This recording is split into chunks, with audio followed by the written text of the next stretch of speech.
Since last year, COVID-19 pandemic has posed the biggest challenge for us. It has disrupted our regular church gatherings, our Christian fellowship with heightened restrictions, and ministry, the cancellation of in-person camps, outreaches, and mission trips. Now, while COVID had disrupted the processes, the mission of the church continues. Now we turn to digital meetings, or meetings in very small groups. While we long for the pre-COVID ways of doing things, we are adapting to the new normal as the pandemic may last much longer. We believe for the church to grow wide, to impact many lives for Jesus, it must first grow deep.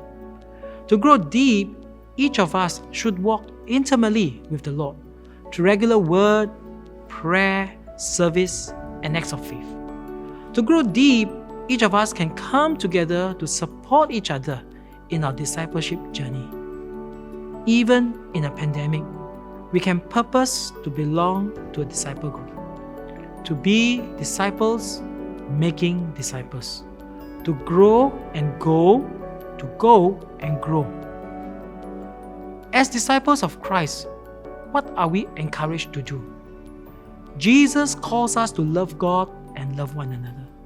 Simply put, we can pursue a life of discipleship in 4 main ways, denoted by the letters C, E, M, and R.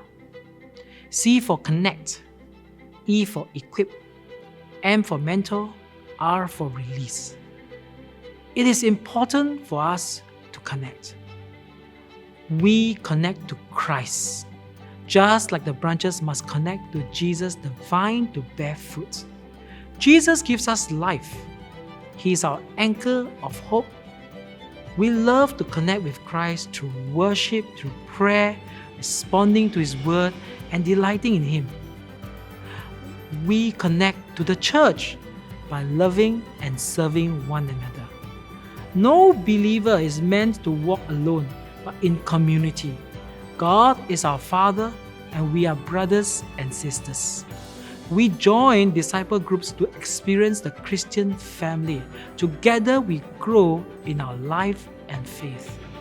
And thirdly, we connect to the cause by obeying Christ and fulfilling the Great Commission. Because God has blessed us, we bless others and share hope to those who do not know Jesus. When we come to know Jesus, we become His disciples. And just like a doctor, musician, or engineer has to be trained, disciples need to be trained too. None of us is born a trained or equipped disciple. Part of being a disciple is learning, gaining knowledge, values, and skills to be an effective disciple. And we gain these by being taught, mentored, and coached by others. Mentoring is about you and me, disciple makers, investing our time and friendship into someone and developing him or her to be a disciple maker for Christ. This mentoring relationship calls for authenticity, brokenness, courage, and above all, a deep desire for disciple making. Release is about being channeled into ministry, marketplace, and missions. We connect, equip, and mentor so that we can be released to share God's love and hope with our relatives and friends, neighbors and colleagues, and the disadvantaged. It is also our desire to bring God's good news to places that have no access to the gospel. This is the heartbeat of Bedok Methodist Church, that we are disciples making disciples. Will you come on this journey with us?